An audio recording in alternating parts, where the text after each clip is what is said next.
I transmigrated and was reborn as a dragon egg, specifically one of a pair of twins, a rare occurrence in 100 years where two are born from a single gestation. I had initially assumed that I was born standing at the pinnacle of the world. Little did I expect that my parents would immediately expel me from the clan and cast me into the world's most perilous magical beast dungeon to fend for myself. It turns out that the custom of the dragon race dictates that if multiple offspring are born at once, only one shall be kept. If more than one dragon egg is produced, the stronger hatchling will devour the one of inferior quality. Since my innate talents in every aspect were inferior to my elder sibling, I became the one to be discarded. I was abandoned in a dungeon where high-level magical beasts roam rampant. Furthermore, my supreme-grade bloodline was essentially the very essence stone that these beasts crave the most. Therefore, my dragon father and mother felt not a shred of concern that I might return. And in truth, events played out exactly as they had foreseen. With my strength only at the first level, mere survival in this place had become a luxury. Although I relied on my small slender frame to skulk and hide, avoiding detection by those high-level magical beasts, the lack of sustenance over a long period brought my life to the brink of an end. Yet just as I was scurrying about like a headless fly, desperate to find anything edible, a faint scent of lactic acid wafted through the dark cavern.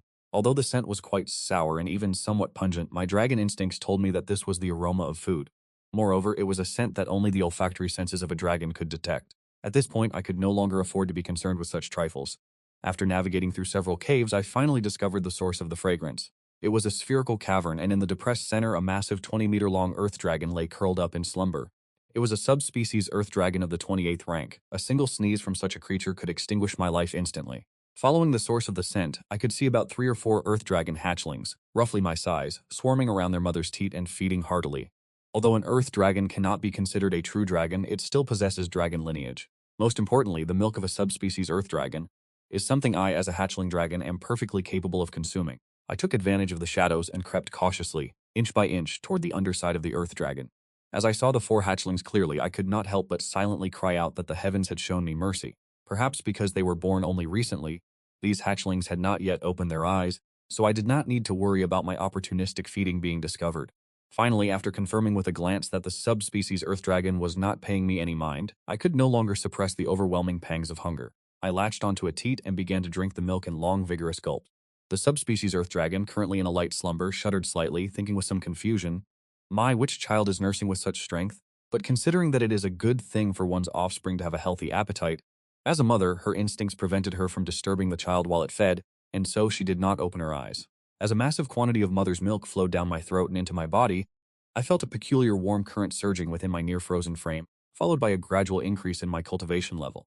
Perhaps it was due to my recent brush with death, or perhaps the heart of the subspecies earth dragon was simply too warm. As my tension finally ebbed away, I succumbed to exhaustion and drifted into sleep. I do not know how much time had passed when a sharp, stinging pain across my skin jolted me awake from my slumber. Immediately, a colossal vertical slit pupil filled my entire field of vision. Staring into the eyes of the earth dragon, which seemed as though they might erupt into flames, the only thing I could do at that moment was pray that my executioner would be quick, so that I might suffer a little less pain. Thus I retracted my limbs and closed my eyes, resigning myself to my fate. However, after waiting for a long time, the death I expected never descended. Suddenly, the gaze of the earth dragon seemed to grow complex, shifting from its initial rage to sympathy, before revealing a flicker of helplessness. Finally, it hesitated for a moment, sighed, and gently placed me back into the pile with its own offspring. I was left completely stunned, watching the subspecies earth dragon lose interest in me and drift off into loud, rhythmic snoring. Meanwhile, the hatchlings around me, having just opened their eyes, seemed to be welcoming their new brother. They circled me with excitement, sniffing and licking me much like a litter of puppies. Oh, could it be? Does mother truly intend to adopt this wretched creature? I must look strange, like a cross between an alien and a lizard. As I drew closer to listen, I realized what kind of affection they were showing. Damn it, they were all cursing at me. I opened my mouth and let out an angry roar. In an instant, the 4 hatchlings froze in place. It was clear they had not expected me to be capable of speech. I too had not expected that unlocking the mind communion skill would allow me not only to understand the language of spirit beasts, but also to have my own words understood by them. And so I spent 3 leisurely days within that cavern. During this time, I lived alongside these hatchlings in relative peace. Although their mouths were often foul with insults, it never went beyond words. They never once bullied me. They would constantly berate me for being an imposter, appearing to hold my behavior of stealing mother's milk in utter contempt. In reality, because I appeared the most diminutive and frail of them all, and furthermore the most unsightly every time we slept, the 4 little ones would always crowd around me. And whenever there was any disturbance outside the cave, the 4 little ones would protect me tightly. Though their words were sharp, telling me to stay back, keep silent, and not get in their way, in truth, they were using their actions to shield me, an outsider. Although I had secretly checked their attributes, they were vastly inferior to my own. However, I did not choose to shatter this illusion. As a supreme rare breed magical beast, not only was my rate of cultivation significantly faster than theirs, but during this period, my level had ascended rapidly, reaching the 9th rank, whereas the 4 Earth Dragon whelps were not even at the 4th rank. After 3 days, from the depths of my heart, I had truly begun to regard this subspecies Earth Dragon family as my own kin, far superior in every regard to the biological parents who brought me into this world. The only regret was that during this time I had never once managed to converse with the Mother Earth Dragon. Even when I took the initiative to greet her, she would at most cast a glance, never offering a reply. I had assumed this peaceful existence would continue indefinitely. Yet on the morning of the 2nd day, a level 35 subspecies Coda beast shattered this tranquility. The moment this Coda beast stormed into the cave, its 4 blood-red eyes locked onto the 4 Earth Dragon whelps. It was evident that the creature was driven to madness by hunger. Seeing this, the Mother Earth Dragon swung her tail to knock her offspring into the corner of the cave, placing herself firmly between them and the intruder. The two beasts collided, instantly locked in a desperate struggle. But faced with a Coda beast of a much higher rank, the Mother Earth Dragon was forced into a constant retreat. In the end, to protect both herself and her 4 children, she allowed her chest to be impaled by the Coda beast's thick, jagged horn. Yet even then, she drove her hind legs deep into the earth, refusing to yield, bracing her body against the Coda beast's momentum despite her pierced chest. Using her dragon claws, she gripped the neck of the Coda beast pinned beneath her. Followed by a thunderous roar, she opened her shark-like dragon jaws. It tore away a large chunk of flesh. At this moment, the cave began to fracture repeatedly due to the collision between the two behemoths. As rocks rained down, I leaped into the air, shattering the falling stones with my fists and kicks, but the cave was collapsing with such ferocious speed that protecting the 4 hatchlings alone required every ounce of my strength, leaving me with no surplus energy to assist the nursing mother. Furthermore, even if I were to intervene, my efforts against a beast with hide as thick as a rhinoceros would be futile, serving only to become a hindrance. Suddenly, the subspecies Earth Dragon beast seemed to go mad, surging forward with overwhelming force. Its massive horn pierced the chest of the Mother Earth Dragon, tearing it open with sheer unreasonable strength. Her chest was ripped asunder, inflicting pain beyond imagination. The Mother Earth Dragon knew that she had no hope of surviving this battle. She turned her head one last time to gaze upon her offspring, and seeing my desperate efforts to shield them, a flicker of warmth emerged in the eyes of the subspecies Earth Dragon. It was a good thing that I did not devour you in the beginning. It was as if she were speaking these very words. The bloodshot eyes of the subspecies Earth Dragon suddenly widened, and with her remaining strength, she slammed her head violently into the nape of the rhinoceros beast. This headbutt was earth-shattering. The skull of the subspecies Earth Dragon shattered instantly, bleeding profusely, and her jaw disintegrated. No matter how thick the hide of the rhinoceros beast, its nape could not withstand such a suicidal assault. Pierced by a deep crater, both giant beasts let out agonizing roars before collapsing heavily to the ground. As the battle reached its conclusion, the collapse of the cave finally ceased. I quickly withdrew and lunged toward the subspecies Earth Dragon. However, the sight of her nearly pulverized skull told me that her death had become an undeniable reality. My children, how are my children? This was the first time I had ever heard the Mother Earth Dragon speak. Her life was a candle flickering in the wind. Her shattered lower jaw made her words nearly unintelligible. Faced with her question, I struggled to suppress the guilt within my heart. Because her 4 children were already gone, all of them crushed to death beneath the falling boulders. The rain of debris was simply too overwhelming. Even with all my might, I could not withstand so many falling stones at once. The final headbutt of the subspecies Earth Dragon had triggered a catastrophic, widespread collapse. Although I was fortunate enough to preserve my own life, all 4 of the young ones had perished. The memories of the days spent living alongside them remained vivid before my eyes. I had long since begun to view them as my own kin. Only moments ago they were brimming with vitality, yet now they were nothing more than spirits lost beneath a pile of rubble. My children, my little ones, are they well? The Mother Earth Dragon's eyes had been crushed to a pulp, yet she summoned her final remnants of strength, anxiously inquiring, her voice filled with nothing but profound love for her offspring. Suddenly, an overwhelming wave of regret erupted within my chest like a detonation so intense I nearly shattered my own teeth. Suppressing my grief, I spoke in the gentlest tone I could muster. They are well. They have merely fallen unconscious. They are all quite healthy. Is that so? Upon hearing these words, a look of serene relief finally graced the Mother Earth Dragon's face. After I perish, consume my flesh. The words of the subspecies Earth Dragon left me momentarily stunned. To be born within this dungeon is a curse, therefore no resource can be squandered. This is the final sustenance I can offer my children. I do not know why a superior-ranked magical beast such as you has come to this dungeon, but in exchange for the favor I showed you in taking you in, I ask that you look after my children hereafter. As the Mother Earth Dragon trembled while speaking, she could continue no further, letting out one final, shallow breath before her life force was extinguished completely. Even in her final moments, her face wore an expression of contented happiness, comforted by the news of her children's safety. She departed in peace. The blood pooling before my knees seeped into the cavern floor, leaving behind a silence as profound as death itself. I opened my mouth, but I could not bring myself to wail, for any sound would only attract more magical beasts. Yet, a crushing weight pressed upon my heart, leaving me suffocating. The subspecies earth dragon who had taken me in, and the 4 young ones I had spent every day with, had vanished in a blink, leaving only 5 lifeless corpses. The first time my foster mother had spoken to me would also become her final testament. In this moment, a sense of unprecedented helplessness washed over me like a torrential flood. However, reality offered me no reprieve to wallow in my grief. Accompanied by a deafening, ear-piercing roar of a beetle, the subspecies insectoid beast that should have died began to tremble as it rose. With its skull deeply concave, the insectoid beast clambered to its feet, emitting the triumphant roar of a victor. In its eyes, the lone tiny dragonette standing before it posed absolutely no threat whatsoever. But do you know what has brought me the greatest joy since I was cast into this wretched dungeon? Lowering my head, I clenched my dragon claws into tight fists, standing firm against this gargantuan monster. Within that trembling voice there was not a trace of fear, but rather it was overflowing with pure exhilaration. The notification flashed. The heart-mind reincarnation skill has been unlocked. This means I can now kill you with my own hands. Having said that, I let out a thunderous roar and charged straight toward the multi-headed beast. Although its wounds were extremely severe, piercing through its thick armored hide was still nothing more than a fool's dream for me at this moment. However, there was still a way. The path to victory had actually been paved for me by my foster mother long ago. The method to bypass its defenses lay in the very wound that my foster mother had torn open at the back of its neck. I let out a cry, transforming into a streak of light, and lunged directly toward the nape of the multi-headed beast. Extending both claws to their full reach, I struck hard, viciously tearing into the wound.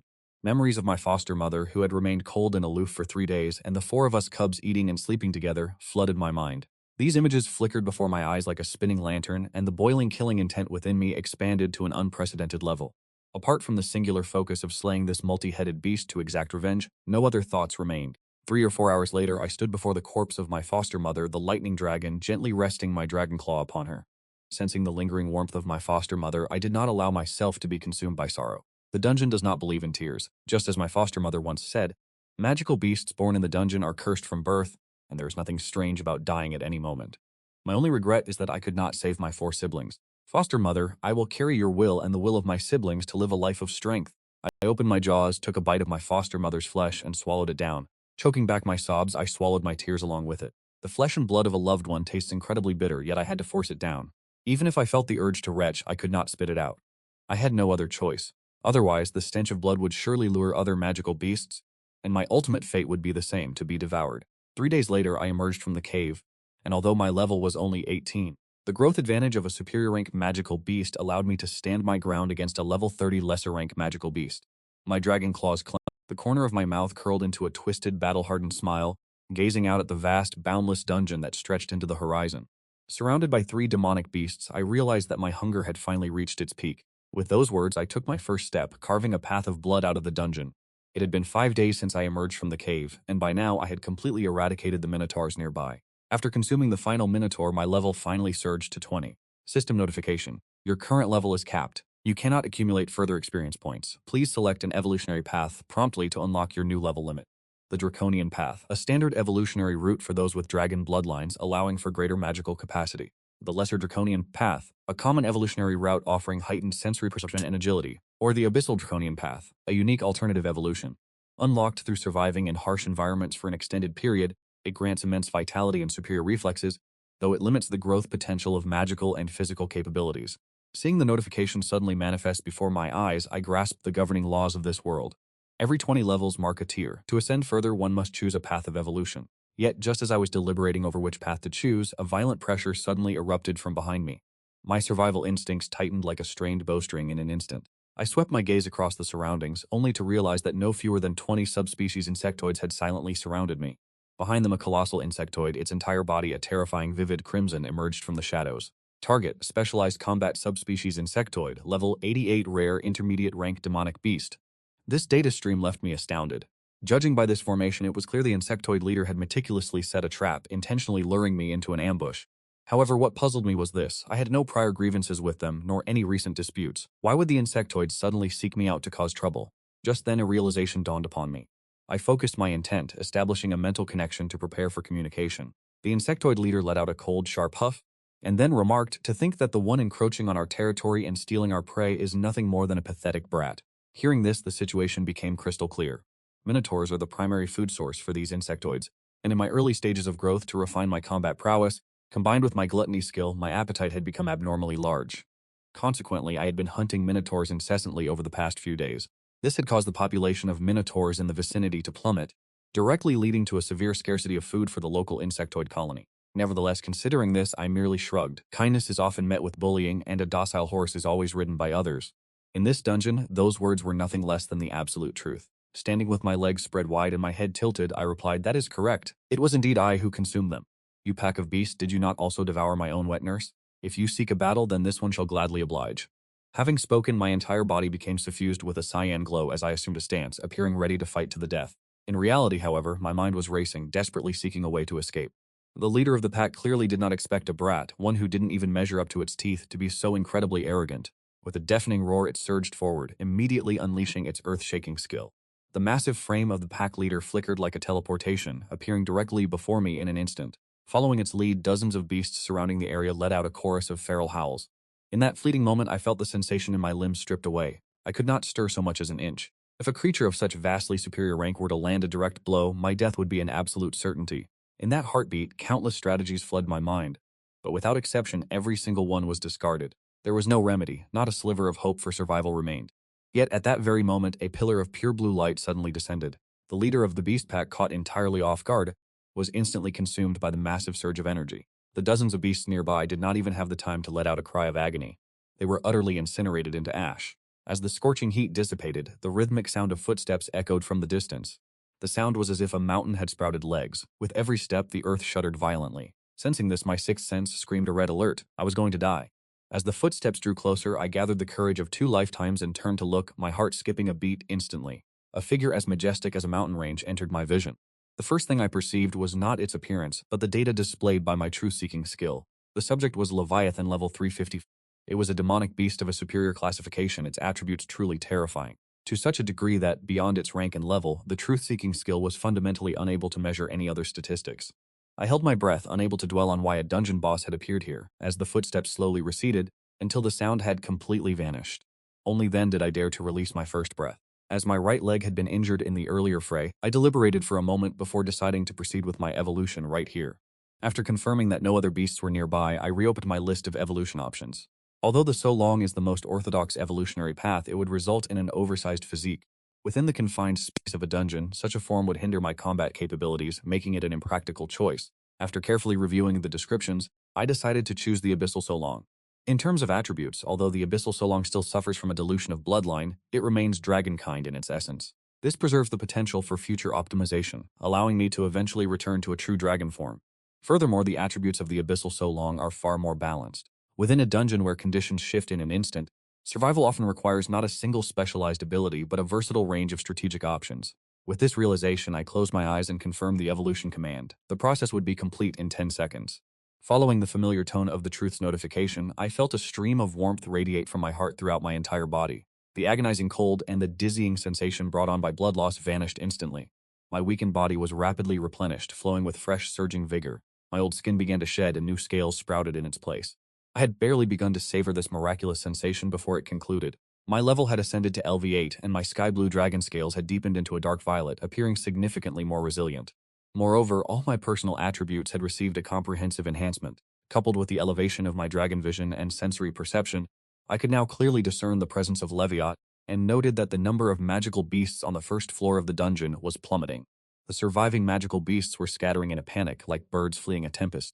Although I do not know why a boss-level entity like Leviat has descended to the first floor, I know the landscape of this floor is about to change forever. With that thought, I decided it was time to proceed to the second floor of the dungeon. In truth, I had discovered the entrance to the second floor shortly after my guardian left. The reason I had not crossed over immediately was that once one enters the second floor, there is no returning to the first. I do not know Leviat's intentions, but were it not for these dire circumstances, I would not have chosen to reach the second floor so soon. Moments later, I arrived at the entrance, pinched my nose, closed my eyes, and leaped directly into the abyss. After a long, plummeting descent, I expected to land safely. Instead, I struck a fragment of human armor, feeling an incomparable, stinging bitterness. However, this realization forced me to contemplate, is humanity truly the master of this world? Since the moment of my birth, I had never laid eyes on a human being, but just as I was deep in thought, a faint rustling sound emerged from 7 or 8 meters behind me. Assuming a magical beast was attempting a sneak attack, yet that turn of the head was inconsequential. The moment I looked back, my heart began to race with the impulsiveness of youth. There, tucked away in the shadows of a nearby alley, a petite girl was hiding. This was the first human I had encountered since my transmigration, and she was breathtakingly beautiful. This could not help but stir up some impractical fantasies within a man who had remained single for 2 lifetimes. However, before I could even find the words to speak, the girl collapsed to the ground in sheer terror. Scrambling in a panic, she kicked her legs, frantically retreating backward. But just behind her, a steep cliff face loomed. There was no path left for her to take. This reaction left me completely bewildered. Logically speaking, my current form, that of a plump young dragon, should be quite endearing to any maiden. I lowered my body, approaching her with the same gentle caution one might use to soothe a stray cat. Do not be afraid. I have no malicious intent. I merely wish to ask why you are here. Can you understand me? The young maiden appeared even more terrified, her lips trembling as she muttered words that made little sense. 10 deaths for 1 life. I shall surely perish. Or perhaps, Master Jingei, please bestow upon me your strength. Feeling a sense of urgency, I attempted to draw closer to clarify my intentions. But to my surprise, the moment I came within 2 meters, she suddenly sprang to her feet and unleashed a spinning kick with all her might. Being completely caught off guard, and with the distance being so narrow, the blow landed squarely on the most vulnerable part of my face. Moments later, a notification appeared in my field of vision. 1. I could not help but lament how truly weak. Upon activating the Truth Eye to inspect her data, I realized just how pitifully fragile she was. The subject was a level 19 medical priest, a common human female with decent reproductive value. Creatures with these attributes rarely survive even on the first floor. I could not fathom how she had managed to ascend to the second. At that moment, the maiden was clutching her foot, crouching on the ground in visible agony. Her desperate kick had failed to deal any damage to me, yet it had resulted in a severe sprain to her own right leg. Despite the pain, she scrambled toward a nearby cave entrance as if driven by madness. Startled, I intended to give chase, but a blood demon beast dropped from the sky, obstructing my path repeatedly. Because dungeon beasts hunt prey based on their life essence, it was clear that such a weak human did not suit their palate. They all surged toward me instead.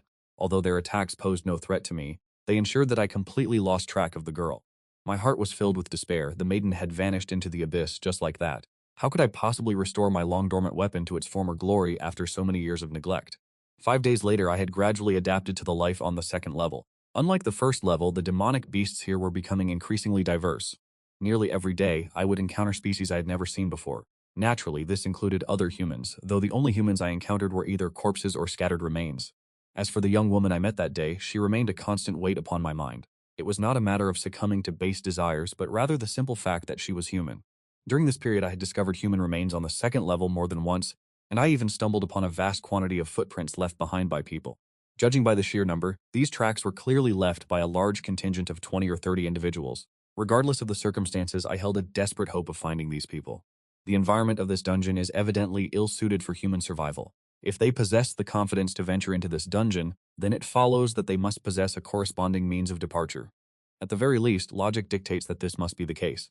This is exactly what I have been yearning for. Yet it is deeply regrettable that, despite my efforts to track their traces over the past few days, I have found nothing. Even when I did find something, it was merely one pile of remains after another. However, just as I was preparing to depart from the cave, a chilling sensation as sharp as a needle pierced my back. Driven by pure instinct, I reacted in a panic, throwing myself into a sideways roll before I could even turn to face the threat. A high-pressure blade of wind grazed the top of my head, carving 4 fissures a foot deep into the stone wall, as if the cliff face were nothing more than parchment shredded by a beast's claw. I had no time to contemplate the source. I immediately utilized the heightened senses provided by my dragon vision, detecting a small creature nearby, closing the distance at an unimaginable speed. By the time I could react, the creature was less than 50 centimeters behind me. My scalp went numb, and I lacked even the time to turn around. I performed another sideways roll to evade, the razor-sharp claws missing the dragon scales on my face by a mere hair's breadth. As I scrambled to the side, I realized that 4 shallow wounds had already been carved into my face. You managed to survive 2 strikes? No wonder you dared to trespass into my territory. It seems you truly possess some measure of skill. A girl's voice echoed from the darkness. The quadrupedal demonic beast remained concealed in the shadows, licking the fresh blood from its claws before standing upright on its hind legs, mimicking a human posture. Judging by your appearance, you possess the skill of telepathic communication, do you not? If that is the case, then perhaps we can reach an understanding. Regardless of the circumstances, now that you have stepped onto my territory, do not expect to leave here alive. Although I could not clearly discern its features, I could distinctly sense the demonic beast sneering at me. Once those words were spoken, the shadowy figure lunged toward me with extreme velocity. The speed was so immense that my eyes could barely track its movements. Relying solely on its own physical strength, it created the illusion that dozens of people were surrounding me simultaneously. I never imagined that I would encounter such a formidable adversary. Although I could survive for a short time by guarding my vitals to prevent a lethal blow, the excessive speed of this demonic beast left me almost completely helpless. If this delay continues, I will sooner or later be exhausted until I perish. Furthermore, it is clear that the opponent intends to kill me. Facing this seemingly unsolvable situation, I decisively opened Chenli's skill tree. During this period, I had actually been studying the skill tree map. These skills might appear complex, but in reality, most are merely branches and derivatives of a core ability. One cannot unlock these advanced skills without first mastering the prerequisites, yet I had long since committed the base skills of the tree to memory. My primary goal was to prepare for a situation exactly like this. Unlocking Dragon Perception, consuming 1 skill point, successfully unlocked. Unlocking Mental Focus, consuming 1 skill point, successfully unlocked. Unlocking Impact, consuming 5 skill points, successfully unlocked. As a stream of light swept across the skill tree, the icons representing Dragon Perception and Mental Focus illuminated. I widened my eyes, and in a heartbeat, the world within my vision transformed. With all my might, I threw a powerful punch into the empty air behind me. With a sharp sound, an after-image was shattered by my strike. Without a moment's hesitation, I opened my mouth and unleashed a dragon's breath. Before the demonic beast could even emit a miserable shriek, a torrent of blue flames instantly engulfed the entire underground cavern. I gasped for air, hastily checking my stat. The consumption was immense, but I had no time to worry about such trivialities, because I discovered that my experience bar had not changed in the slightest. In other words, the opponent was not yet dead, which caused my heart to tighten immediately. Taking a point-blank dragon's breath is no laughing matter for any creature. I stepped forward, and only when I saw the scorched corpse of the beast in the corner did my heart finally settle. However, as I clearly made out its true form, Meowyu Mutation Level 51 Legendary Humanoid Magic Beast Intermediate Transformation Stage with an exceptionally high reproductive value. Seeing the status screen materialize, a sharp, unprecedented pain constricted my chest. I had nearly struck down a cat ear maiden. Meowyu are common magic beasts found on the second floor of the dungeon, resembling cats with human-like faces and 2 tails. They are typically considered mundane and common creatures. Yet I never imagined that I would unexpectedly encounter a Meowyu today that had already completed its transformation. Apart from her cat ears and tail, she appeared entirely human in every other respect. Although over 80% of her body was scorched black, one could still discern the original features of this humanoid magic beast, features that were quite to my liking. This caused me, a man who has always been decisive and ruthless in his killings, to hesitate for a moment, unable to deliver the final blow. Instead, a strange curiosity and a desire concerning the nurturing of life began to stir within me. What is the matter? Will you not kill me? I watched as the cat ear maiden glared at me with fierce intensity, leaving me momentarily at a loss for how to respond. After a long period of contemplation, I finally conjured a somewhat plausible excuse. Cat meat does not taste good. It is both sour and astringent, and furthermore, I do not care for your frail and gaunt appearance. The transformed Meowyu let out a cold snort, saying, "You think I look weak, so you sympathize with me and cannot bear to strike? Since you did not kill me this time, the next time we meet, it shall be I who kills you." I paid no heed to her venomous words, instead asking with a hint of confusion, "Why did you attack me just now?" One must know that I maintain my level 2 Dragon Majesty active 24 hours a day. Although this skill possesses no offensive power, it serves as a warning to other magic beasts that I am not to be trifled with. Therefore, ordinary magic beasts never dare to initiate an attack against me. When she did not answer, I repeated my question in a stern voice. The young Meowyu girl merely glared at me with deep resentment. "You stepped into my territory and even relieved yourself within my domain. If I do not strike you, then whom should I strike?"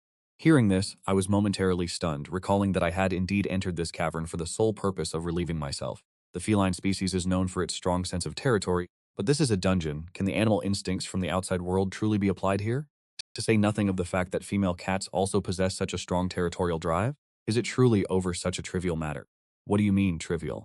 You are so powerful, you must be an overlord-level magic beast on this second floor. Do you not even understand such basic knowledge? In truth, I have been in this dungeon for less than a month. What? That is impossible. With such a favorable environment outside, living freely within the deep forests, where some are even scouted by humans to serve as mounts, never having to worry about food or shelter, why would they ever come to our desolate, wretched dungeon? Is it truly better on the outside? Meowyu's words left me deep in contemplation.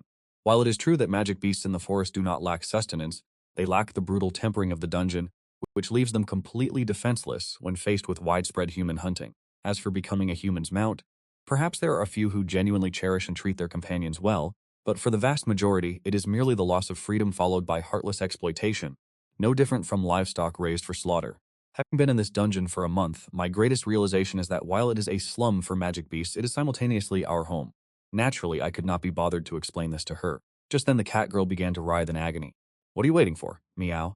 I have lost, so kill me. Do you truly take pleasure in watching me suffer, Meow?" There was not a shred of fear in Meowyu's voice. Instead, there was a sense of someone finally embracing their release.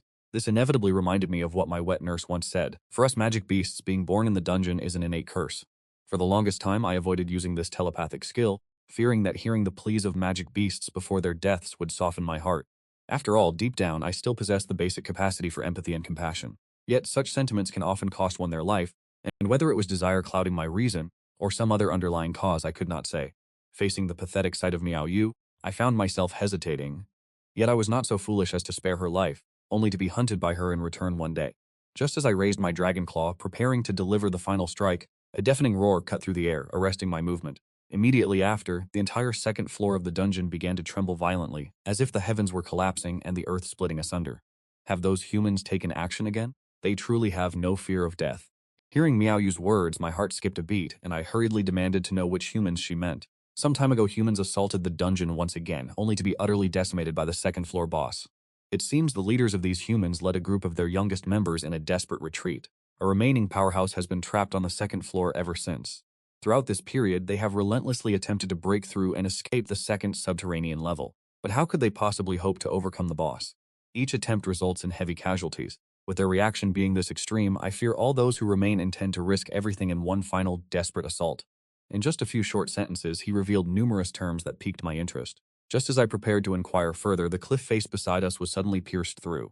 A handsome youth wielding a golden greatsword shattered the wall, and as I laid eyes on a human for the first time, a profound shock rippled through my heart. That youth caught sight of me and Miao Yu at that very instant, and his expression froze in a split second. He immediately roared toward the hole he had just breached in the cliff face. Vanguard, there are monstrous familiars here. I will deal with them. Focus your strength on the demonic beasts I've left for you. Having said this, he assumed a stance of one determined to fight to the death. The gaze he leveled at me as if we were mortal enemies left me momentarily stunned. Just as I opened my mouth to explain, the youth, shocked to hear me speak, became even more fervent. A torrent of cold sweat instantly broke out over him, as he muttered that the legends record the existence of aging demonic beasts. If we do not eliminate it here, we will face 2 of them during the next assault. We would have no hope of surviving to reach the outside. For the sake of those who come after, I must hold it here. Even if it costs me my life, I must slay this creature.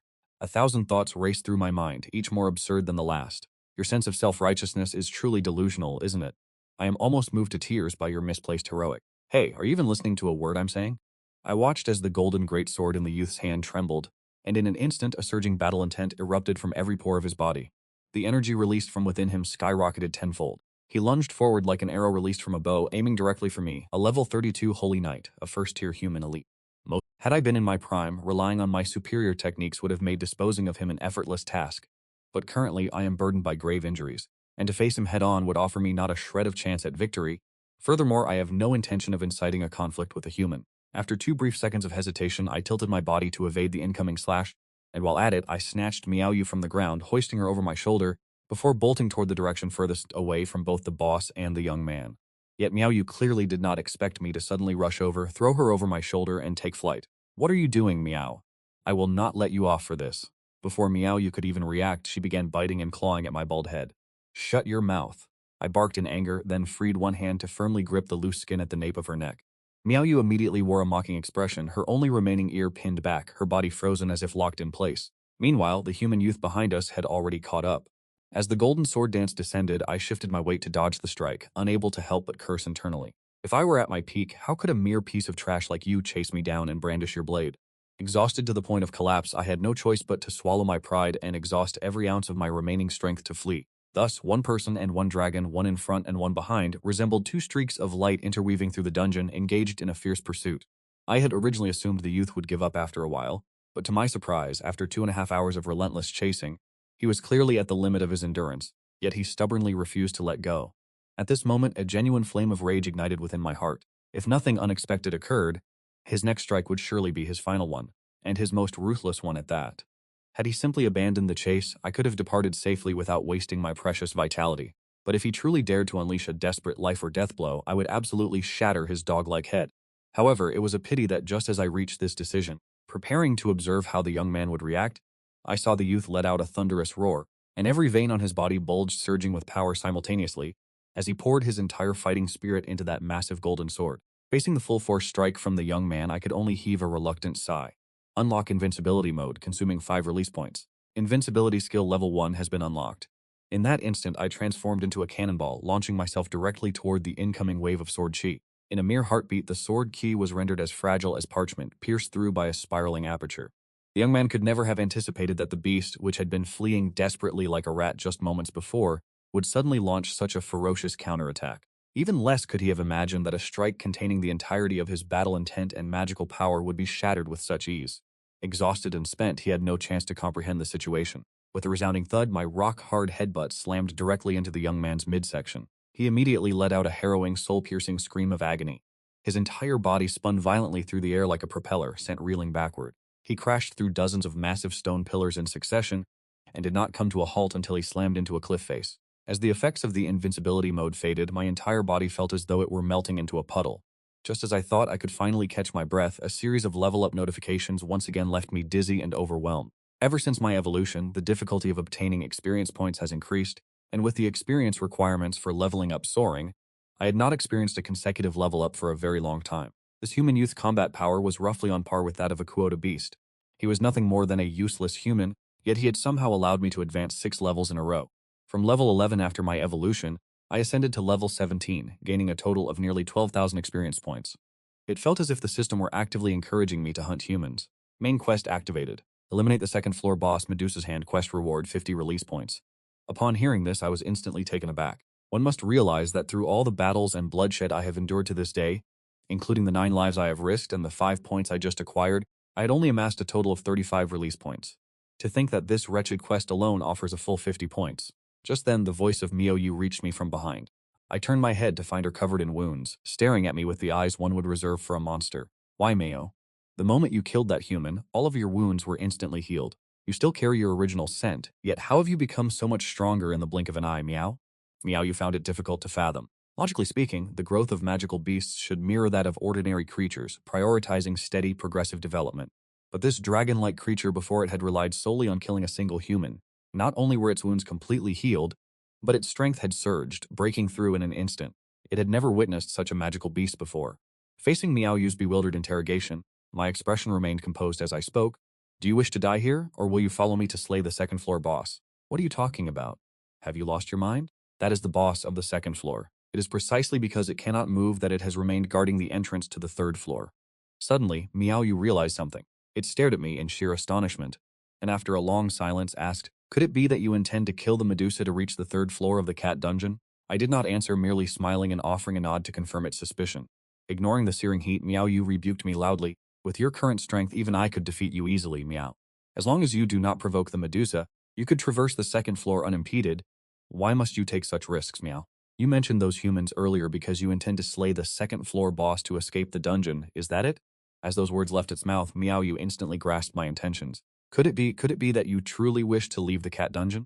I smiled knowingly. It seemed that continuing to explore the deeper levels would indeed provide a way to escape this place. Tell me, how does one leave the dungeon? Are you talking nonsense with me? Since you have already brought it up, explain yourself clearly. Why should I help you? Miou questioned me aggressively. It matters not if you refuse to speak, for I possess a skill that can infiltrate the mind. If you refuse to speak, I will forcibly invade your mind. Upon hearing this, Miou's complexion turned deathly pale. He was well aware that such techniques were not uncommon within the dungeon. Starting from the third floor, some mental-type magical beasts begin to master abilities of this nature. Seeing that Miou had begun to waver, I pressed my advantage and continued. If you tell me what I wish to know and agree to cooperate, not only will I grant you a path to survival, but I will also heal your injuries. I am well versed in the strategy of balancing the iron fist with a gentle touch. I do possess the ability to extract memories, but it requires 20 release points. If possible, I would rather not squander such precious resources. Hearing this, Miou's ears twitched. After a long moment of hesitation, he warily responded to my words. Are you speaking the truth, Miou? I tapped my chest. A gentleman's word is as immovable as a mountain. Through our exchange, I learned that there are, in fact, many ways to enter and exit the dungeon. Humans most commonly utilize spatial teleportation magic, yet this is a discipline that magical beasts find exceedingly difficult to master. For those magical beasts who wander into this dungeon, there is only one method to escape. One must fight their way from the first floor all the way to the fifth. Only by slaying the final boss of the fifth floor can one leave the dungeon and reach the outside world. Thinking of Leviathan's nearly unshakable power, I could not help but tremble. Then, in your current state, where exactly did you encounter Leviathan? Miou, I nodded, then asked with a look of confusion. Didn't you say that every floor of the dungeon is an independent space and that magical beasts cannot roam between them? This matter has nothing to do with Leviathan, Miou. It is the mount of an ancient god, the most powerful creature capable of traversing the dungeon. It can freely enter and exit any floor it desires. No one can kill Leviathan and no one can stop it, Miou. It remains within the dungeon only because it chooses to guard this place. Therefore, your desire to leave the dungeon is nothing more than the foolish dream of a lunatic, Miou. As he finished, Miou seemed to have exhausted his strength, collapsing onto the ground and gasping for air. Due to his grievous wounds, his health was constantly depleting. At this rate, he would be dead within 10 minutes. He looked as though he could expire at any moment. After some deliberation, I chose to spend 4 release points to activate the healing and water condensation skills, completely mending Meow Yu's injuries. I watched as he rubbed his body, then suddenly sprang up from the ground. It was hard to believe as it examined its own limbs. What have you done, cat? Although I cannot guarantee you a way out of this dungeon, I can at least ensure that you live out your days on this second level without worrying about food or shelter. Are you willing to join me? Meow Yu had yet to recover from its astonishment, staring blankly at the strange magical beast before it. After a long silence, finally spoke. Are you suggesting that you wish to hunt down the Medusa? I nodded. Your strength is immense. You are the most powerful existence among all the magical beasts I have encountered on this second level. Upon hearing this, Meow Yu puffed out its chest in pride. That is only natural, Meow. Aside from that wretched Medusa, I am the strongest master of the second level. Meow Yu then abruptly shifted the topic. But why should I risk my life with you, Meow? If you slay the Medusa, you will become the master of the second level, the queen of this domain. Do you not find that tempting? The moment these words left my lips, Meow Yu's ears twitched ever so slightly. It lowered its head, murmuring the words master and queen under its breath.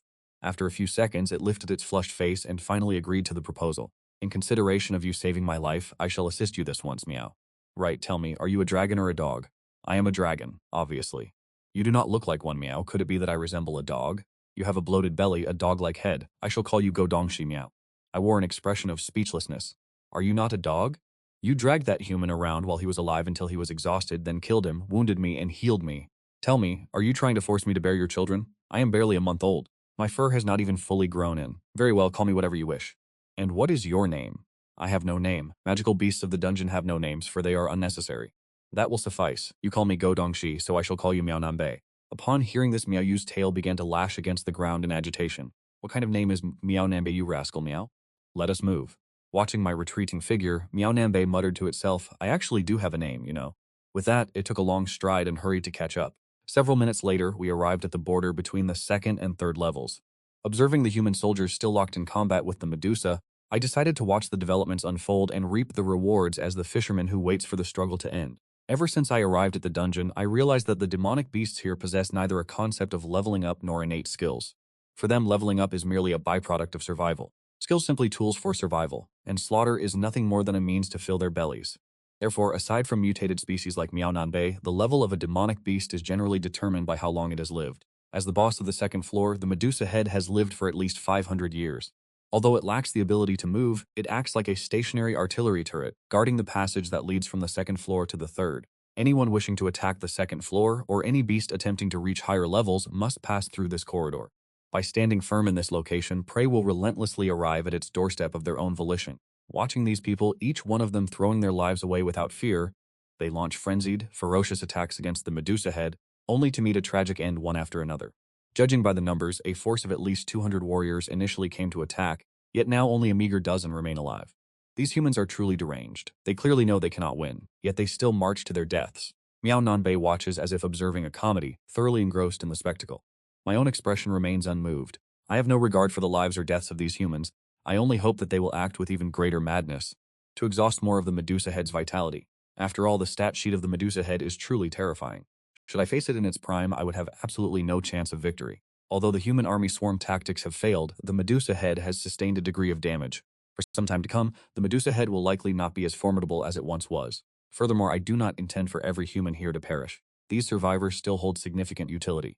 At this moment, the human ranks have dwindled to only 9. Yet, during this interval, my mind has been operating at high speed, simulating every possible tactical outcome. The sensory range of the Medusa head is as high as 8,000. Attempting a sneak attack is absolutely impossible. However, in a direct confrontation, even with its current exhaustion, I have no hope of winning. In the end, I decided to pour all my unlock points into Comet Strike, and then launch my most powerful concentrated attack in a single breath to carve away a portion of its health, before wearing it down through it. Only by doing this could I have a chance at victory. I invested every single point I had available into this endeavor. Everything hinges on this final gamble. Win, and I live in luxury; lose, and I face a grim fate. Through my skirmish with the young knight and my observations of the previous battles, I could discern that not one of these humans feared death. Within this desperate situation, they would undoubtedly launch one final suicidal assault. Just as I was contemplating this, the 9 remaining humans braced one another and rose to their feet. With a thunderous roar, 9 streaks of crimson light instantly illuminated the cavern, making it as bright as day. Seeing this, I knew my opportunity had arrived. After casting a brief glance at Miao Nanbei, I leaped forward, moving along the shadows, meticulously inching my way toward the strike range of the Medusa head. At this moment, the humans on the field continued to fall one by one, until only 3 remained. Where protected by a comrade acting as a human shield, the final 2 humans finally managed to charge within range of the Medusa head. They sprang into the air, driving their spear and blade deep into the Medusa head's lower jaw. The Medusa head immediately let out a shrill, frenzied shriek of agony.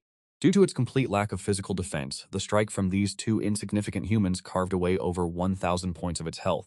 Simultaneously, Miao Nanbei in his beast form seized the perfect opportunity, transforming into a streak of silver light as he lunged toward the Medusa head's tongue. Yet against the Medusa head's perception stat of over 8,000, he proved far too slow. Nearly half of its head shifted in the blink of an eye, as if it had known exactly where the attack would strike from the very beginning. I wondered who it was, so it is the eternal second-place contender looking to reap the rewards of the fisherman. I have wanted to devour you for a long time as well. At that moment, the Medusa head thought exactly that. Yet what it did not anticipate was that beyond the humans and Miao Nanbei, there was a third party present. After triggering the weakness detection, several red glowing spots appeared on the Medusa head within my vision. These spots were its physiological weaknesses. Once struck, they would inflict maximum damage. I had been gathering my strength for this very moment. Focusing my spirit and steadying my breath, I took a single step forward. Countless fragments of stone surged into the air, as my entire body transformed into something akin to a cannonball, melting the stone pillars along my path into molten lava. Comet Strike Level 5 allows for the conversion of all attributes into skill power at a 4-fold multiplier. The impact force of the Comet Strike in its peak state is truly beyond imagination. The intense heat and pressure instantly tore these pythons into a pile of mangled flesh. With a sudden crack, the Medusa's head let out a bizarre, harrowing shriek as if thousands of voices were screaming in unison.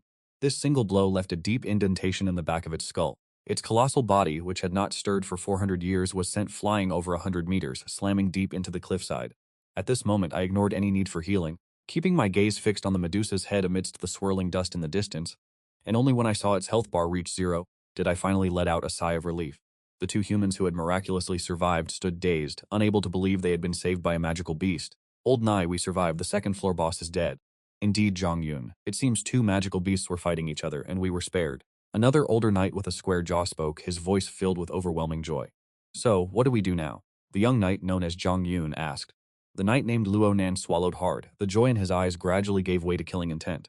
Regardless of the circumstances, a beast is a beast. This draconic beast may be small, but I can feel the overwhelming pressure radiating from its body. If it is allowed to reach maturity, it will undoubtedly become a threat to humanity. Having said this, Luo Nan picked up a broken sword from the ground and limped toward the dragonling. We have no hope of leaving this hellish place alive anyway. To slay both the Medusa and this draconic beast simultaneously is the greatest contribution we can leave for those who follow. The young knight, Zhang Ye, stood nearby. Though he hesitated, he eventually picked up his weapon from the ground as well. I heard every word they spoke. Returning evil for good, this phrase describes these 2 humans perfectly. Yet I did not take it to heart, for this had been part of my plan all along. The Comet Strike had completely exhausted my physical strength. In this state, the most efficient method of recovery is to level up, and humans are both weak and rich in experience points. I had intended to kill them to expedite my recovery from the very start. Had they shown gratitude, my own conscience might have made it difficult to strike them down. To repay my kindness with malice, that is precisely what I had hoped for. However, just as the 2 knights were preparing to strike, and I had readied myself for a counter-slaughter, a thunderous crash suddenly echoed. The cliff face where the head of Medusa had previously been smashed suddenly erupted as a serpent lunged forth, abruptly sinking its fangs into Linan's waist. I recognized this serpent immediately. It was one of the snakes forming the hair of Medusa's head. It was then that a realization struck me, a question that had been gnawing at me. After slaying the head of Medusa, why had my experience points not increased in the slightest? Hearing the serpentine hissing emanating from all around us, the survival instinct owned from my long time in the dungeon prompted me to react in a heartbeat. A single dragonclaw strike pierced Zhang Yue's heart, completing my level up and instantly restoring my status to its peak. What on earth is happening? Had the head of Medusa not already been slain? Why were these serpents still alive? My scalp went instantly numb. A sudden realization dawned upon me. I had fallen into a trap. The humanoid appearance of Medusa's head was merely a lure. Its true form consisted of the hundreds of serpent monsters atop it, while the head served only as a nexus providing connection and regeneration for them. At this moment, the hundreds of serpent monsters split into 2 groups. Half lunged to slaughter me, while the other half assaulted Miao Nanbei. Numbers were overwhelming, and they could pounce from any angle at any given moment. Furthermore, the most wretched realization was that these hundreds of monsters functioned as a single collective entity. Killing a few of them would have no impact on the creature as a whole. Nevertheless, a solution remained. I tore one of the monsters into pieces with a casual flick of my hand, then looked toward Miao Nanbei, only to see that by relying solely on its agility, it had managed to kill only 5 or 6 of the monsters. I knew clearly that if we continued like this, we would inevitably be worn down to our deaths. Thus, I signaled with my eyes for Miaonanbei to close the distance toward me. Although its combat capabilities have expanded significantly, the lack of the humanoid connection has also cost it the ability to regenerate and its resistance to magic. As long as one can unleash a large-scale area of effect attack to slaughter all the ferocious beasts, one can thoroughly eliminate the Medusa head. And I, as it happens, possess exactly such a technique. The Void Dragon Breath is the innate, most powerful offensive ability bestowed upon every member of the dragon race at birth, capable of dealing massive area of effect damage to everything within a vast radius. Furthermore, by coordinating it with the Comet Strike, this technique allows me to convert my own health and mana, along with all other attributes, into the energy required for a single devastating blow. However, once used, I will be left in a near-death state. Unless I am backed into an absolute corner, I must never resort to such a lethal move. At this moment, Miaonanbei had already reached me. The instant we crossed paths, I struck out with a dragon claw, sending Miaonanbei flying. Facing over 200 ferocious beasts closing in from both sides, I came to a sudden halt, opened my maw wide, and instantly a searing blue flame flooded every corner of the entire cavern. The 200-plus beasts did not even have a chance to react before being completely incinerated by the scorching heat. Yet, watching the horde burn to charred remains brought me no sense of relief.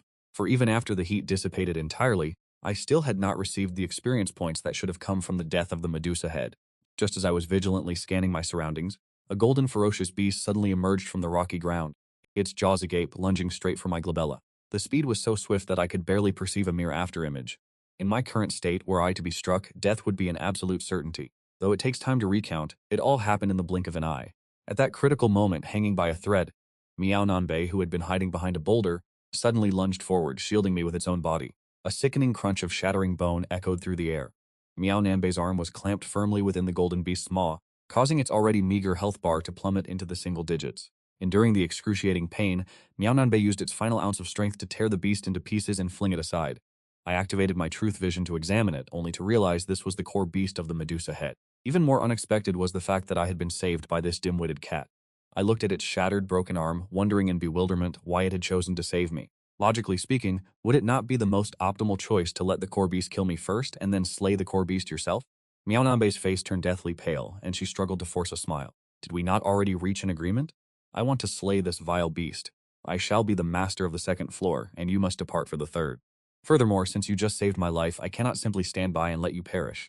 Miaonanbei's naive words stirred a sense of amusement within me.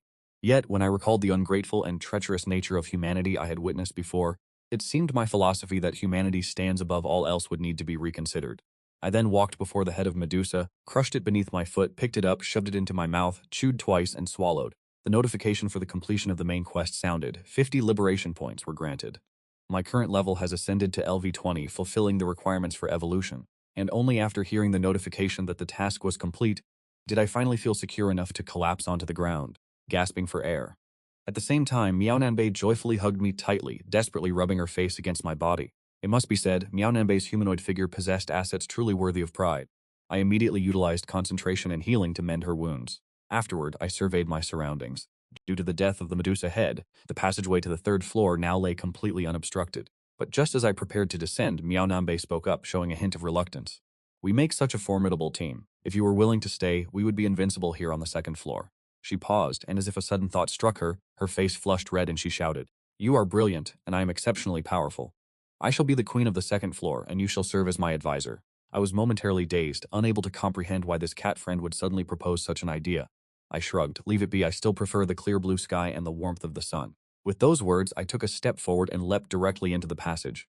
Miaonanbei attempted to pursue me, but a voice echoed from within the corridor, bidding her farewell. The second floor no longer poses any threat to you. Should fate allow it, we shall meet again, Miaonanbei. To her, the path to the third floor is likely a road to certain death. But to me, it is a path I must tread to secure my freedom. However, in the very next second, I found myself filled with regret. The first level was a lava cavern, the second level was a muddy swamp. What I never could have expected was that this third level turned out to be a vast world of ice and snow. As far as the eye could see, the land was blanketed in permafrost. The temperature was estimated to be around minus 150 degrees. I hastily opened the second evolution path. Upon seeing its contents, I was thoroughly startled. The first three options were no different from the previous attempt, but what stunned me was the appearance of a fourth option, the Micro Ice Dragon evolution path. This rare bloodline evolution has a small chance of unlocking in extremely frigid conditions for those possessing a strong life force suppression against heat sources. Its innate skill is total immunity to ice attribute damage. Observing my health points steadily depleting due to the extreme cold, I did not hesitate to select the Micro Ice Dragon. Just as before, following the intimate notification tone of the truth system, the transformation was completed in the blink of an eye. Every single one of my black-purple dragon scales fell away completely. But just as I intended to thoroughly inspect the attribute increases brought about by this evolution, a familiar exclamation suddenly echoed from the sky above. I hurriedly looked up, only to see a giant cat plummeting down at a dizzying speed. Because the descent was so rapid, I didn't even have the chance to dodge, and I was struck head-on. Didn't I tell you to get out of the way? Cat. After a period of exploration, I realized the third level was entirely different from the first and second. It was a world of blinding white ice and snow.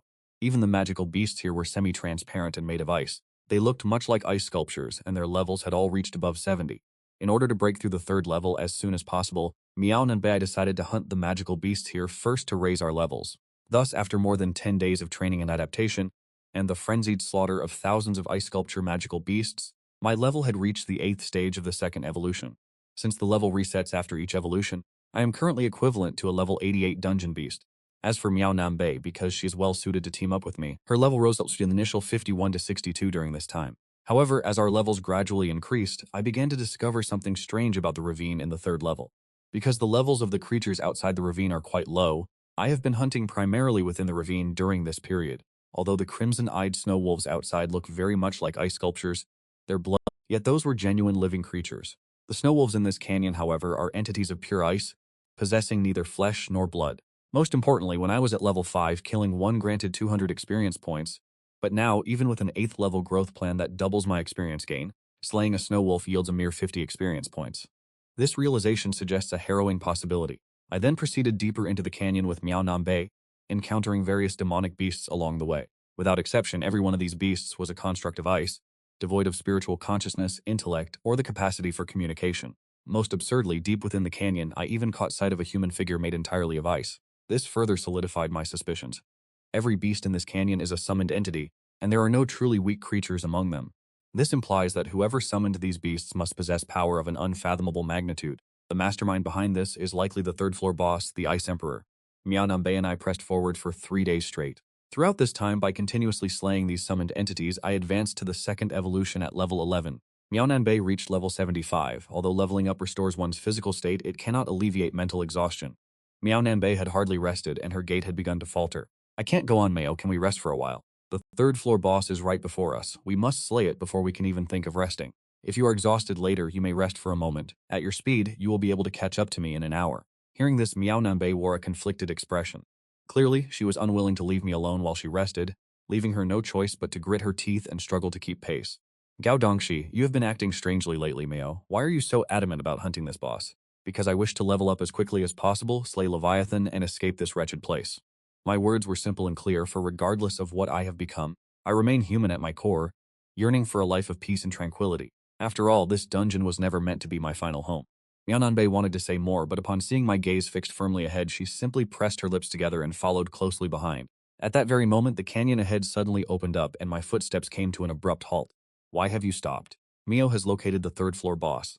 Following my gaze, Meow Nanbei looked toward an open, desolate plain. A colossal ice phoenix sat motionless at the center of an icy nest, as if patiently awaiting our arrival. It was an ice sovereign, level 176, a rare and superior-grade magical beast with immense reproductive value. This was the first time I had encountered a magical beast with 4 5-digit attributes on its hexagram chart. It was difficult to fathom that this was merely the boss of the third floor. Yet raw data is meaningless on its own. The mastery of skills, tactical execution, and keen observation are the true keys to victory. I took a step forward. Unexpectedly, the ice sovereign spoke. Why do you disturb my tranquility? Seeing that it was willing to communicate, I did not mince my words. The entrance to the 4th floor lies directly beneath your nest, does it not? We intend to reach the 4th floor. If you are willing to yield the path, there is no need for us to risk our lives in battle against you. The ice sovereign shifted its crystal-like eyes. After a long silence, it finally spoke. I only wish to keep my child company here until the end of eternity. Why must you disturb my peace? Hearing this, I glanced beneath its body, only to see the skeletal remains of a smaller ice phoenix resting there. Is that your child? The ice sovereign did not reply. It merely gazed tenderly at the remains as if its child were still alive. Regarding this, I had no patience remaining, nor did I have any interest in its plight. I adopted a combat stance, prepared for the fray. Beside me, Meow Nanbei was clearly reluctant to engage the ice sovereign, not out of empathy or curiosity for its situation, but simply because she saw no chance of victory. However, I cared nothing for such concerns at this moment. No matter what has transpired between you and your child, I am determined to reach the 4th floor. Hearing this, the ice sovereign raised its head, regarded me with a look of chilling consolation, and continued to speak in riddles. So that is how it is. Do you also wish to become a playfellow, my beloved child? As my last shred of patience evaporated, I ceased all idle chatter. Utilizing the momentum of my charge, I transformed into a blue streak of light, akin to a cannonball. We launched a fierce assault upon the Ice Emperor. I opened my maw, unleashing 3 consecutive blasts of void dragon breath.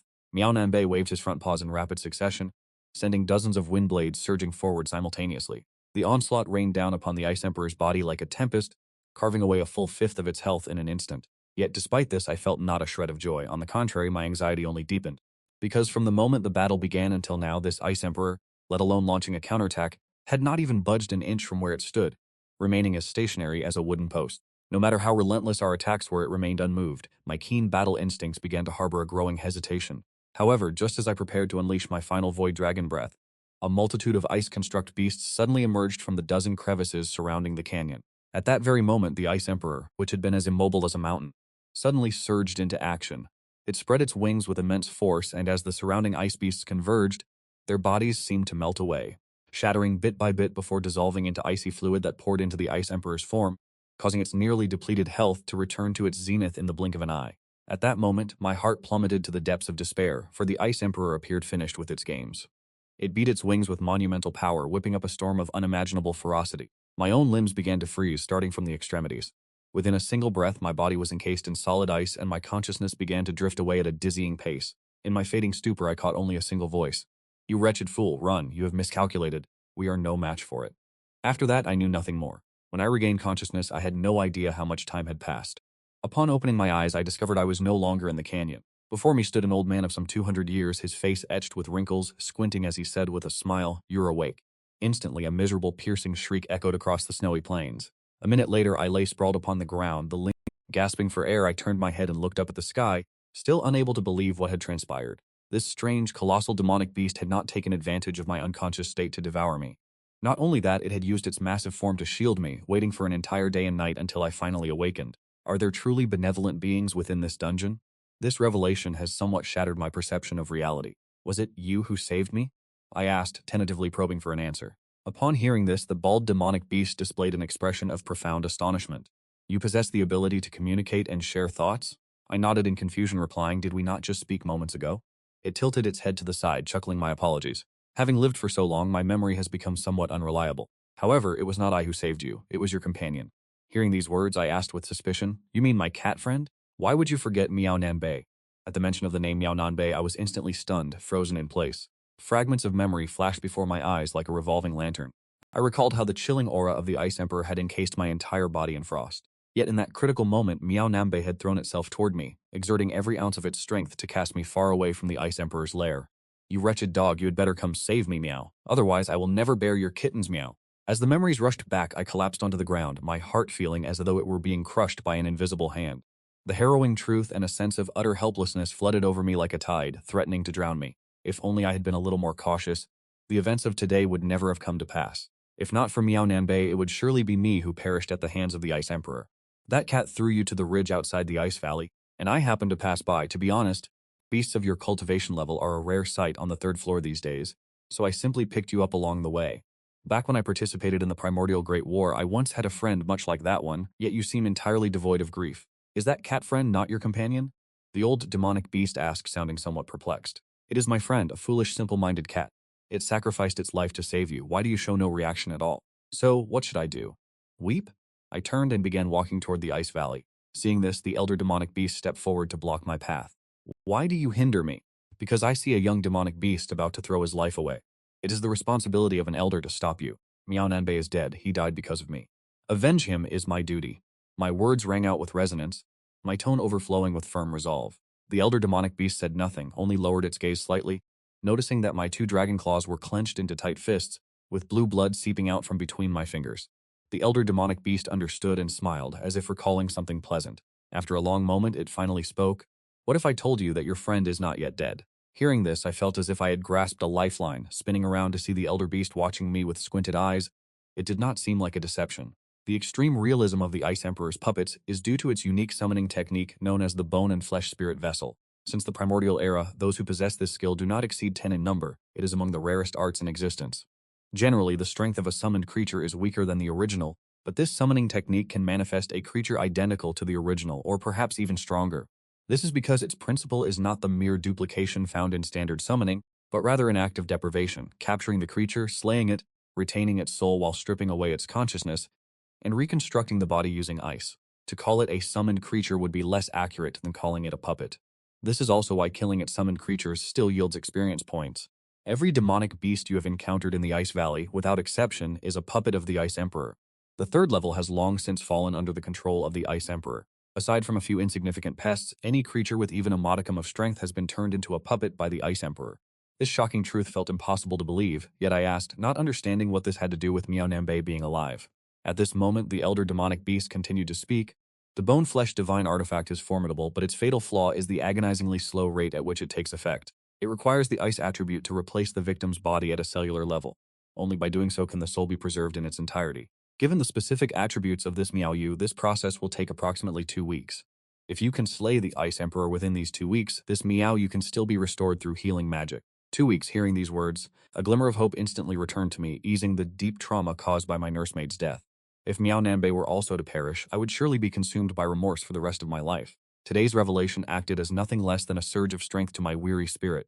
If Miao Nambe being captured was the result of my recklessness, then it is my absolute responsibility to rectify it. Thank you, Senior. I know what must be done. The old magical beast let out a hearty laugh. I have lived for far too long. It is rare to see a little ice dragon, so I merely saved you to pass the time and stave off boredom. Hearing this, I was struck with sudden terror. One must understand that, by all accounts, I should currently appear as nothing more than a minuscule ice dragon. My dragon bloodline had long been suppressed due to 2 successive evolutions. How could this old beast have seen through my disguise? At that moment, a sense of unease washed over me. After all, this beast had just remarked that on the 3rd level, apart from the lowly shrimp and small fish, every magical beast had been transformed into a puppet by the Ice Emperor. Yet this old beast possessed such a massive form. It hardly resembled a lowly creature. So how had it managed to escape the clutches of the Ice Emperor? A sly smile flickered in the old beast's eyes, as if it had peered directly into my thoughts, and it spoke, "Do you not also possess the rare truth skill? That is indeed a formidable ability. Since the primordial era, aside from you, I have only ever seen one deity who possessed it. Why not use your truth skill now to see for yourself?" At this moment, the shock I felt was beyond words. I never imagined it would even know of my possession of the truth skill. "Then this junior will be impolite," I said. Steadying my mind, I lifted my head and activated the truth skill upon this strange, colossal beast. But the moment I saw its data, my vision went dark, my legs turned to jelly, and I collapsed heavily onto the ground. Because this strangely shaped beast before me was in fact a super divine beast with Babylon, a supreme divine beast of level 413. Just who are you? At that moment, I could not suppress the trembling in my voice. Yet Babylon merely smiled and remained silent. It gazed up at the azure sky as if recalling some beautiful story from the past and spoke softly with a smile. After a long silence, it murmured of having battled millions of demon gods, defining the cycle of day and night with a mere flick of its finger. Yet now it lives a solitary life, fulfilled and tranquil, content to remain unknown. It turns out that from the moment the gods constructed this dungeon, they had designed it with a dual boss structure. But later, because Babylon grew weary and disillusioned with battle and the affairs of the world, coupled with the gradual aging of its physical form, it retreated to the 3rd level, which possessed the most ideal environment, leaving only the formidable Leviathan to oversee the dungeon. Having heard its brief explanation, I couldn't help but offer a bitter smile. I never expected that, even before completing half my journey, I would have already encountered both final bosses. I know not whether this is a stroke of fortune or misfortune, but at the very least, unlike Leviathan, Babylon is capable of communication and harbors no malice. "Senior, can I truly defeat the Ice Emperor and save Miao Nanbei?" Babylon did not answer immediately. The reason it and Leviathan were grouped together as the final bosses of this interdimensional dungeon was actually simple. Leviathan represents brute strength, while Babylon represents wisdom. It pondered for a moment and then asked in return, "This is a dungeon. Among the magical beasts you have slain thus far, have any not been of a higher level than you?" Babylon's gentle gaze sent a profound shock through my entire being. This was more than just kindness, it was the mark of a sage distilling 1,000 words into a single clarifying truth.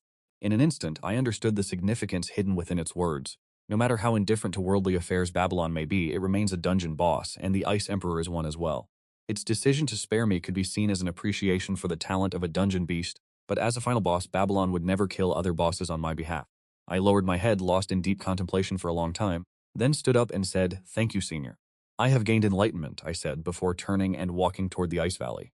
2 weeks? No, 10 days. 2 weeks is too extreme. Miao Nambe might not be able to hold on that long.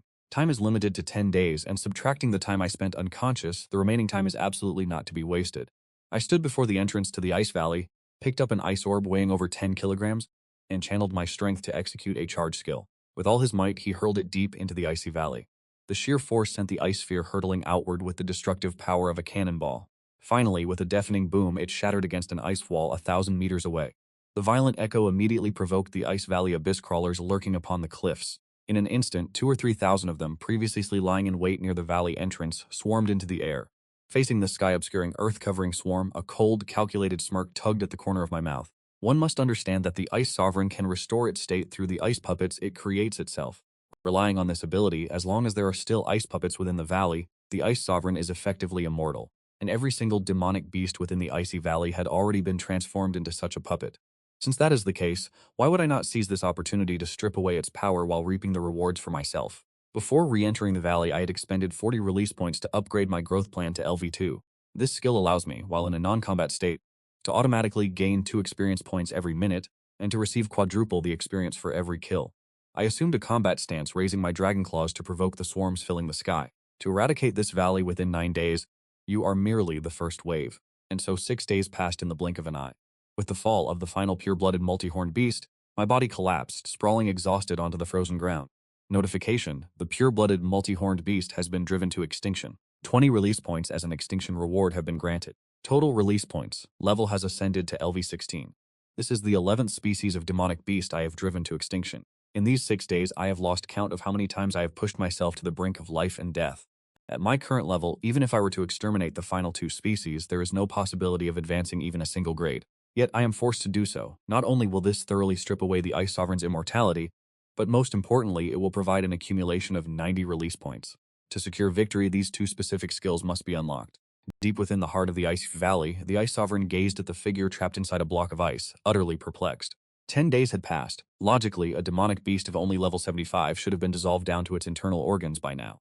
Yet, other than having 2 parts of its skin corroded, the body of Miao Nanbei within the ice showed almost no signs of being replaced. The Ice Sovereign could sense that although the feline within the ice was in a deep coma, a lingering, intense emotion persisted within the depths of its consciousness. It was this very emotion that kept the vitality of its body from freezing, causing the effects of the bone-melting divine chi to be so agonizingly slow. Yet no matter how resolute one's will may be, it is destined to crumble one day. At this moment, what flickered in the Ice Sovereign's eyes was not worry, but a sense of indulgence. To it, this was nothing more than the perfect puppet. But at that very instant, a sound suddenly shattered the stillness of the ancestral ice. The Ice Sovereign's entire body shuddered, and it jerked its head up violently, staring in disbelief at the dragon-shaped demonic beast that had entered its sight, having already tasted the power of its own flesh and blood. Why do you still dare to return? In just 9 short days, the killing intent radiating from my body has increased tenfold, if not more. I looked coldly at the Ice Sovereign, my gaze arrogant and indifferent as I spoke. Did your mother never teach you? Is grooming a bride from childhood not against the law? She is my woman. Return her to me. Seeing me again, the Ice Sovereign's expression was clearly devoid of the contempt it had displayed before, replaced by the genuine reaction of one confronting a true threat. 9 days ago, although the Ice Sovereign was indeed astonished, wondering how such a formidable demonic beast could exist on the 3rd level, it still did not consider the creature a worthy opponent to be taken seriously, viewing it as little more than a step above the common rabble. Yet in only 9 short days, it witnessed a heaven-shaking, earth-shattering transformation in this small creature. At this moment, it was uncertain how much longer Miao Nanbei could endure. I wasted no more words and took a step, crushing the ground beneath me, my entire body transforming into a shooting star as I launched myself directly at the Ice Sovereign's face, delivering a ruthless kick squarely to its snout. The collision was so immense that it created an arc-shaped shockwave, tearing through the very earth like a giant blade. Snapping out of its shock, the Ice Sovereign flew into a rage, its eyes turning dark as it opened its maw to exhale a stream of extreme cold. However, no sooner had the frigid breath been released than the Ice Sovereign realized with shock that the small dragon, having just been pressed against its face, had vanished as if by teleportation. I am up here, you mad creature, my voice echoed from directly above its head. The Ice Sovereign hurriedly looked up, only to see that I had ascended to a height of nearly a kilometer without it noticing. The temperature of the Taishu dragon breath gathering in my maw was so intense that even the surrounding space began to warp and distort. Last time, the Ice Emperor relied solely on its immortality, viewing the desperate, all-out struggle of the two as nothing more than the performance of dancing clowns utterly unworthy of its regard. But this time it was different. Its 6th sense, which had remained dormant for thousands of years, was warning it that if it were to receive the blow head-on without defense as it had before, even if it did not perish, it would lose all ability to fight. With a godly reaction time of 1,000th of a second, the Ice Emperor, whose level had descended, channeled unfathomable magic, manifesting layers upon layers of frost barriers directly above itself.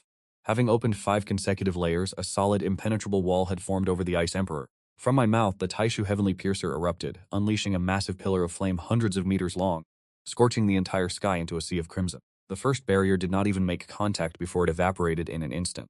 The same fate befell the second, third, and fourth layers. The Ice Emperor's expression shifted instantly to one of terror. As the final wall of frost was pierced in the blink of an eye, the colossal pillar of flame, along with the nest of ice, tore through the Ice Emperor's body in a single strike.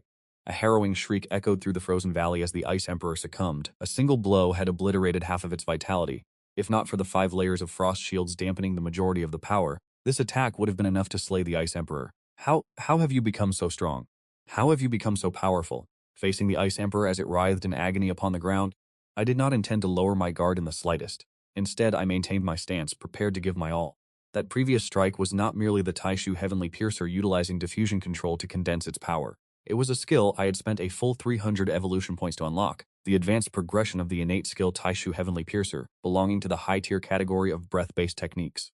The Taishu Dragon is the most formidable technique of the Dragon Clan, one that even the gods themselves could not hope to possess. The Ice Emperor looked up, consumed by disbelief. Even if your technique is superior, your base strength is far inferior to mine. Why is it that a magical beast of your caliber surely possesses an appraisal skill? Why don't you see for yourself and find out? I replied indifferently. Appraisal is a very common skill. Its effectiveness is comparable to a simplified version of truth. While it lacks the other capabilities of truth, it can, much like truth, observe the level and attributes of others. Before initiating a battle, using an appraisal to gauge the disparity between oneself and the enemy had become second nature, a mandatory prelude to every confrontation. Because it had already glimpsed my attributes 9 days prior, the Ice Phoenix did not bother to scan me this time. Yet upon catching sight of my current attributes today, the pupils of the Ice Phoenix constricted sharply. It was particularly rattled by one specific skill, which left it in a state of absolute shock. Bloodline optimization allows the user to recalibrate their physiological structure to its peak potential. All attributes are permanently increased by 50%. This bonus encompasses all subsequent attribute gains acquired through leveling up. Furthermore, when facing an enemy of a higher rank, it provides the user with a rank compensation to neutralize rank-based suppression, offering a maximum compensation of up to 40 levels. This skill, along with Taishu Heaven Piercer, occupies a place in the skill tree reserved for the highest tier of abilities. It consumed 200 refinement points to unlock. This augmentation of attributes is equivalent to a full evolution. The 40-level compensation renders the Ice Phoenix's rank suppression effectively negligible. Finally, there is super speed regeneration. This skill, which I previously deemed unworthy of unlocking, has finally found its purpose for the cost of 5 refinement points. As long as 10 seconds pass without taking damage or expending energy, one can gradually restore their health and mana. My entire reserve of 505 refinement points, exhausted to gain the foundation necessary to face the Ice Phoenix, had finally granted me the strength to contend. Do you also wish to destroy the peace I cherish? The Ice Phoenix roared, suddenly spreading its wings. Facing the heaven-shaking changes occurring within me, the Ice Phoenix was forced to take the situation with the utmost seriousness. It relied on the ice puppets within the valley to recover its state, bolstering its attributes while using its numerical superiority to overwhelm the opponent. This was the very reason the Ice Phoenix had remained undefeated on the 3rd floor of the dungeon. Yet regrettably, for those full 10 seconds, not a single ice puppet had entered the vicinity of the ice nest. Curious, isn't it? I tilted my head and spoke with a provocative smirk. The Ice Phoenix realized something was amiss. The Bone-Flesh Divine Art was not like typical summoning techniques. The ice puppets created possessed genuine living vitality. Consequently, controlling these puppets required a colossal expenditure of mental energy. Even when manipulating them in great numbers, the master could only issue simple, rudimentary commands. For the most part, the puppets relied on their own instinctual judgment. It was impossible for the master to perceive whether each individual puppet was being engaged in combat. In this icy valley, there were at least 300,000 ice puppets. To truly perceive them all, one's perception attribute would necessarily have to exceed 3 million. Even Babylon could not possess such keen perception, let alone the Leviathan. The Ice Emperor had no inkling that I had already decimated these ice puppets. At this moment, the Ice Emperor felt as though it had fallen into an icy abyss. It could never have imagined that this tiny dragon would see through the greatest weakness of its divine bone-flesh artifact, and then systematically slaughter all hundreds of thousands of ice puppet demonic beasts within the Ice Valley. Your ice puppets are indeed formidable, and you are truly qualified to dominate the 3rd floor, yet you remain far too obsessed with the past. I have walked a path similar to yours. I too have witnessed the death of those dear to me. Babylon has already recounted your story to me. Your personal tragedy is profound, but the reason I am capable of defeating you is that my gaze is forever fixed upon the horizon ahead. The blood and flesh of my kin have forged who I am, while you remain shackled by yours. Upon hearing that name, the Ice Emperor's body shuddered violently, its look of terror gradually hardening into one of pure savagery. That immortal old fool, the Ice Emperor beat its wings, manifesting a gale of unimaginable intensity as all its magical power converged upon them. Those crystal-like wings emitted a dazzling multicolored radiance. Seeing this, my expression darkened. I knew the following strike would undoubtedly be the Ice Emperor's final, full-powered assault. As the radiance from its wings reached its zenith, the Ice Emperor lashed out, unleashing a torrent of unimaginable magical force. Everywhere it passed, the air itself froze into nothingness. In that instant, having utilized super-speed regeneration to restore my state to its peak, I unleashed the most powerful strike of my life. The celestial void-piercing comet strike, was it not akin to hurling a falling star? An inconceivable, blistering heat began to melt a world that was destined to be eternally frozen. On one side, the entire space was being frozen solid, while on the other, ice that had remained frozen for 10,000 years began to liquefy. The frigid aura and the violent flames collided, erupting into a blinding brilliance that defied imagination. There was a time shortly after the dungeon was first established, when it was nothing but chaos. During the primordial era, the demonic beasts brought there engaged in brutal slaughter to carve out territory on the 5th floor. Amidst these wars that spanned 10,000 years, a phoenix was born. It used its own power to pacify the conflicts across an entire floor. Within this 5-floored dungeon, it carved out a sanctuary belonging solely to peace. In those days, birds sang and flowers bloomed. Warmth blanketed the entire expanse. Even Babylon, one of the final bosses, once ventured to the 3rd floor to enjoy a life of tranquility. Later, the Phoenix made every passing period, it absorbs the resentment of the world, throwing itself into the flames to self-immolate, bathing in fire to undergo rebirth, carrying away the accumulated resentment from this pure land. Until one day the Phoenix gave birth to a child, and the child took up the duties of its mother, together governing this hidden paradise on the 3rd floor of the dungeon. However, neither mother nor child Phoenix knew that resentment and greed can never be truly worn away. The master of the dungeon, Leviathan, would not permit the magical beasts within his domain to remain so idle. Magical beasts must maintain their true nature, constantly evolving and being culled through endless slaughter. Thus, it descended to the 3rd floor and slew the child of the Phoenix, simultaneously stripping the intellect from all the magical beasts of the 3rd floor, causing them to lose their sanity and descend into mindless machines of slaughter. The Phoenix still clearly remembers the words her child spoke before its final breath. How wonderful it would be if this peace could be maintained forever. How wonderful it would be if we could shatter the curse of this dungeon. Babylon, as a dungeon master equal to Leviathan, why did you allow Leviathan to destroy all the painstaking efforts I built on this 3rd floor? Facing the accusation, Babylon's only reply was, I have already done my best. Babylon once told me your story. Facing the dying Ice Phoenix, the rage in my eyes gradually dissipated, revealing a compassion hidden deep within. As it reached its end, the Ice Phoenix fixed its gaze upon me. I only wished for things to be as they once were, where everyone could live together in peace, where there was no more slaughter in this world. But what you have done is even more ruthless than the slaughter itself. I did not want this world to succumb to Leviathan's desires. I only wanted to protect the peace of the 3rd floor and break the curse of the magical beasts born within this dungeon. But what you have done is exactly what Leviathan desired most. You have become the very thing Leviathan wanted all along. The Ice Phoenix closed its eyes, yet it was not dead. It simply did not wish to reveal its inner thoughts during its final moments. Looking at the Ice Emperor, I fell into deep contemplation. Until the very moment the Ice Emperor breathed his last, I did not utter another word. I will sever this curse for you. I could not bring myself to say these words aloud, because it was fundamentally impractical. Even if I were to truly kill Leviathan in the future, after I left the dungeon would simply spawn another magical beast to take its place. I apologize, I cannot achieve the greatness you sought. A dream too grand is nothing but a soap bubble. What I truly desire is simply to ensure that those around me never leave my side ever again, yet in the end, I still open my mouth to speak the true feelings of my heart. I do not know if it was merely an illusion, but the moment I spoke those words, the look of unwillingness on the face of the deceased Ice Emperor seemed to dissipate like mist, replaced by a joyful, comforting smile. With a loud rushing sound, the Ice Emperor's corpse completely dissolved into shards of ice that scattered across the ground. Level increased to LV-17. Main quest completed. 80 clearance points reward received. With the death of the Ice Emperor, the glacier began to collapse, and the ambient temperature showed a distinct rise. Shifting my gaze, I spotted the block of ice ceiling Miao Nanbei in a corner not far away. Although his breathing was extremely faint, confirming that Miao Nanbei was still alive allowed me to finally heave a sigh of relief. Just as I intended to go over and help Miao Nanbei break free from the ice block, suddenly, amidst the pile of shattered ice from the Ice Emperor's remains, something appeared to roll out. Filled with curiosity, I stepped forward to pick it up and examine it, discovering that what I held, smooth as jade, was a snow orb, radiating a blue light and roughly the size of a chicken egg. Oh, is this not a divine core? You have certainly struck a bargain, young man. This is an item that only has a 1 in 1,000 chance of dropping upon the death of a magical beast at level 150.